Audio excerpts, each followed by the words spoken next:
یہ جو لڑکا ہے عمر فاروق، یہ اس دوران گھر سے اس کو ایک کال آئی اور وہ اپنے گھر واپس چلا گیا، بچیاں وہیں رہیں۔ اس کے بعد ایک چنگچی رکشہ ڈرائیور اور اس کا ساتھی ان بچیوں سے ملے اور انہیں اس رکشے میں بٹھا کر مختلف مقامات پر گھماتے پھراتے رہے اور ان کو یہ بتایا کہ انہیں وہ G1 مارکیٹ میں، جہاں بیسیکلی یہ بچیاں، ان میں سے ایک بچی کام کرتی تھی، وہاں ان کو لے کے جائیں گے، لیکن ایسا انہوں نے نہیں کیا۔ رات تقریباً 3 بجے بچیاں خوفزدہ چونکہ ہو گئیں اور ظاہر ہے وہ مال میں رات کے وقت، انہوں نے شور مچایا اور پنڈی سٹاپ کے قریب ان کو، جو قائد اعظم انڈسٹریل اسٹیٹ کے قریب، وہاں ان کو اتار دیا گیا۔ اس اثناء میں قاسم عرف کاشی، یہ بھی بڑا اہم کردار ہے اس پورے واقعے میں، یہ آٹو رکشہ کا ڈرائیور ہے۔ یہ پنڈی سٹاپ سے ان 4 بچیوں کو اپنے رکشے پر سوار کروا کر، جو بیسیکلی جیسے میں نے عرض کیا G1 مارکیٹ جانا چاہتی تھیں، قاسم ان کو اپنے گھر باگڑیاں چوک لے گیا اور ان کے زیر استعمال موبائل فون کی سم توڑ دی۔ شاید وہ اس بات سے آگاہ تھا کہ اس موبائل سم کے ذریعے اور موبائل کے ذریعے پولیس ان کو ٹریک کر لے گی اور ان تک پہنچ جائے گی۔ قاسم نے ان بچیوں کو ایک رات ورغلا کر اور بہلا پھسلا کر اپنے گھر رکھا، جس دوران اس نے اپنے دوست شہزاد سے ان لڑکیوں کو فروخت کرنے سے متعلق ایک ڈیل کی۔ اگلے روز شہزاد، جو بیسیکلی اوبر چلاتا ہے، اس کے پاس ایک کار ہے جس کو وہ کرائے پر چلاتا ہے، وہ اپنی گاڑیوں میں ان بچیوں کو شہزاد کے گھر کے یتیم خانہ کے قریب وہاں لے گیا۔ یکم کو 1 اور 2 اگست کی درمیانی رات 12 بجے کے قریب ملزمان قاسم اور شہزاد بچیوں کو ساہیوال لے جانے کے لیے نکلے۔ ان میں سے 3 لڑکیاں جو ہیں وہ رکشہ ڈرائیور قاسم اور اس کی بیوی کے ساتھ بیٹھ کر ساہیوال گئیں، جہاں قاسم نے نعیم شہزاد عرف سونو کو، ان لڑکیوں کو اس کے حوالے کیا، اور جس نے آگے مکروہ دھندے کے لیے اس کو بچیوں کو آصف اور اس کی بیوی زینب کے گھر پہنچا دیا۔ ملزم قاسم نے ایک لڑکی، جو یہ 4 تھیں، چونکہ 3 وہاں چلی گئیں اور ایک رہ گئی، تو اس کو 1 لاکھ روپے کے عوض جو کار ڈرائیور شہزاد ہے اس کے اور اس کی بیوی کے حوالے کر دیا، جو اسے اپنے ساتھ لے کر ساہیوال پہنچے۔ لاہور انویسٹیگیشن پولیس نے اس معاملے میں، آپ کے علم میں بھی ہے کہ بہت محنت کی، ایس پی انویسٹیگیشن صدر عیسیٰ سکھیرا کے ساتھ جو ٹیم تھی وہ مسلسل اس پہ کام کرتے رہے۔ آئی جی پنجاب انعام غنی صاحب مسلسل ہم سے پوچھتے رہے، مجھ سے پوچھتے رہے، اور آپ یقین کریں کہ اس رات ہم میں سے کوئی نہیں سویا، اور ہم ان کو، بچیوں کو، چونکہ یہ بڑا اہم معاملہ تھا، ہم ان کو تلاش کرنے کی بھرپور کوشش کرتے رہے۔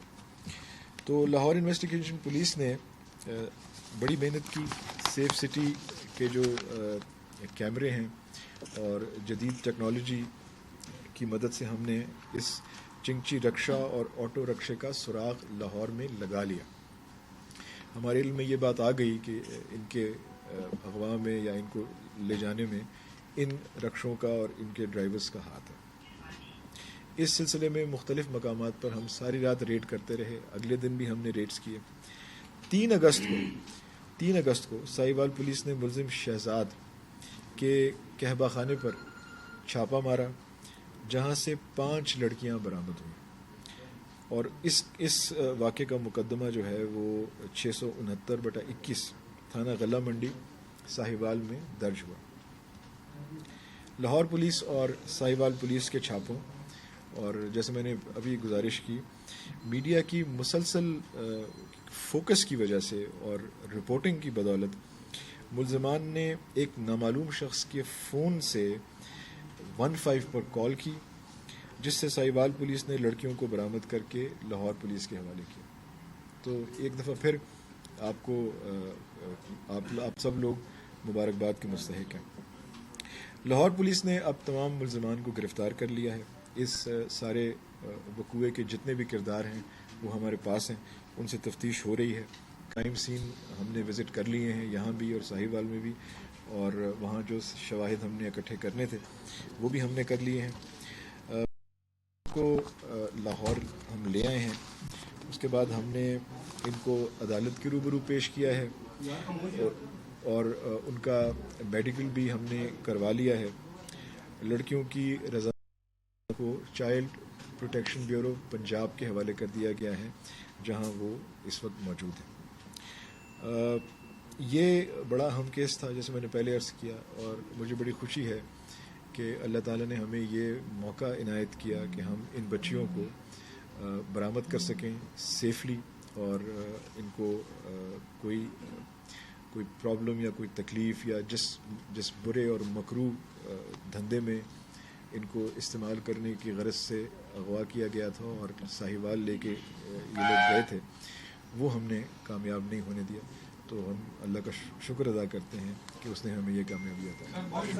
سر یہ تو آپ نے جو ہماری کہانی بتائی ہے، اس میں جو بات جو سب سے زیادہ جو تشویش کی بات تھی وہ یہی تھی کہ جس طرح ذکر کرتے ہیں کہ وہ جرائم پیشہ گروہ کے ہاتھ لگ گئی تھی اور ہو سکتا ہے کہ ان کے ساتھ کچھ بھی ہو سکتا تھا. تو اس سلسلے میں آپ یہ بتائیں کیا کچھ ابتدائی طبی ان کا ملاحظہ کروایا گیا؟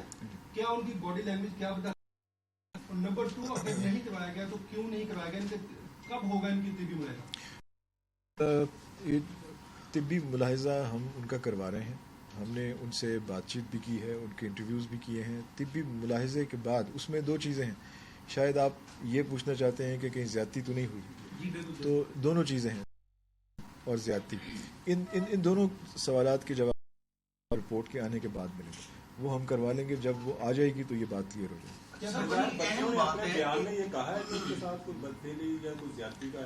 یہ جی کہ تفتیش کے معاملات ہیں تو ابھی میں اس پر بات نہیں کروں گا. یہ بات بتا دیں کہ 30 اور 31 کی رات 8:30 بجے سے صبح 4 بجے تک بچیوں کا نمبر آن رہتا ہے، اور ندیم جو اے ایس آئی ہے انویسٹیگیشن کا، آپریشن ونگ کا، کھنجروال کا، وہ 3 بجے ان سے بات بھی کرتا ہے. تو ہمیں لوکیٹر کہاں سے لانا پڑتا ہے جو ہمیں 6 جگہوں پہ ٹریس بھی ہوئی لوکیشن، تو ہم ان کو ٹریس نہیں کر سکے کہ بچیوں کی لوکیشن کیا ہے، وہ کہاں ہے. نہیں، ہم تو عیسیٰ بیٹھا رہا ہے. 4 بجے موبائل آف ہو گیا تھا. 4 بجے کا فون تھا، 6 گھنٹے میں ہمیں نہیں پتا چلا. 3 بجے وہ بات کر رہے ہیں ندیم اے سے جو ہے. ایسا نہیں، ہم نے اس میں آپ یقین کریں 1 سیکنڈ بھی ضائع نہیں کیا. 1 سیکنڈ بھی ضائع نہیں کیا. ایس پی خود اس معاملے کو دیکھ رہا تھا، میں دیکھ رہا تھا، آئی جی صاحب دیکھ رہے تھے. یہ تو بہت ہی اہم معاملہ تھا بچیوں کے بارے میں. اس میں یہ لگتا ہے کہ پولیس ان بچوں کو ریکور کر کے تو لے آئی ہے، لیکن پولیس اب یہ چاہتی ہے کہ یہ بچیاں اپنے گھر نہ جائیں. تو اگر وہ گھر نہیں جائیں گی میں عرض کرتا ہوں نہیں، ان کا فیصلہ کس نے کرنا کہ وہ چائلڈ پروٹیکشن کے پاس رہیں گی یا وہ گھر جائیں گی؟ دیکھیے، اگر وہ یہ کہہ رہی ہے کہ ہم نے اپنے گھر جانا تو ان کو گھر کیوں نہیں جانے دیا جا رہا؟ میں آپ کو عرض کرتا ہوں، ہم نے ان کو عدالت میں پیش کیا ہے. عدالت نے کل ان کی 164 کی جو سٹیٹمنٹ ہے اس کا دن رکھا ہے. کل ہی وہاں سٹیٹمنٹ دیں گی، اور آج انہوں نے یہ کہا ہے خود کہ ہم گھر نہیں جانا چاہتے. اسی وجہ سے یہ گھر سے گئی تھی کیونکہ گھر میں یہ خوش. تو کوئی ایسا قانون نہیں ہے جو زبردستی ان کو کر سکے. صرف عدالت. مجھے اس کا آپ کائنڈلی جواب دے دیں. یہ کورٹ نے فیصلہ کرنا ہے کہ انہوں نے کہاں جانا ہے. وہ کل جب 164 کی سٹیٹمنٹ دے دیں گی تو عدالت یہ حکم صادر کر دے گی کہ انہوں نے کہاں جانا ہے اور ہم وہاں کو بھیجیں گے. یہ بتائیے گا شہزاد جو ہے آن لائن ٹیکسی ڈرائیور اور نئی شہزاد یہ کیا ریکارڈ یافتہ نہیں؟ جی ان کا دیکھیے کردار تو ان کا بہت ہی برا ہے، لیکن ہم نے سی آر او ہم چیک کر رہے ہیں. اگر کوئی پرچہ ایسا ہوا تو وہ سامنے آ جائے گا. سی آر او چیک ہو رہا ہے ان کا. شہزاد کے خلاف پرچہ ہے. شہزاد کے خلاف نہیں.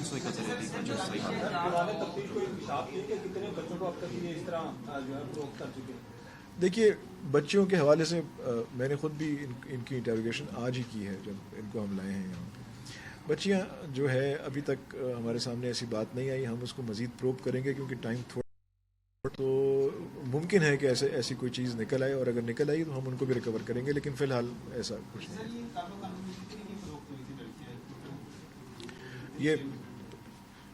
یہ جو سب ڈیل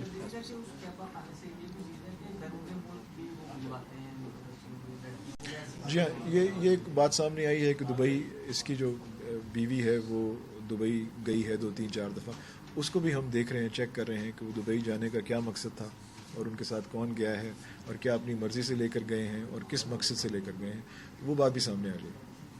سر یہ بتائیے گا کہ لاہور میں جو ریپ کے کیسز پولیس لگاتی ہے اور دوران انویسٹیگیشن یا جتنے مقدمات درج ہوئے ہیں جس میں کل عدالت میں پیش ہوئے, یہ 70 سے 60% میوچل انڈرسٹینڈنگ ہوتے ہیں, لیکن پولیس 376 میں ملزمان کو چلان کرتی ہے. پر یہ بتائیں کہ آپ سی ایس ایس افسران جب اس کے باوجود بھی 376 میں کیوں چلان پیش کرتے ہیں؟ ایک سوال, اگر ایسا نہیں کرتے ہیں تو 376 کتنا کیا گیا؟ 496. دیکھیں یہ نہیں قانون کے مطابق ہو رہا ہے, یہ تو ڈپینڈ کرتا ہے نا کیس ٹو کیس. اب آپ نے تو ایک جنرل سوال کیا ہے, اگر کسی کیس کے حوالے سے بات کریں تو میں اس کا بہتر جواب دے سکوں گا. بہت شکریہ.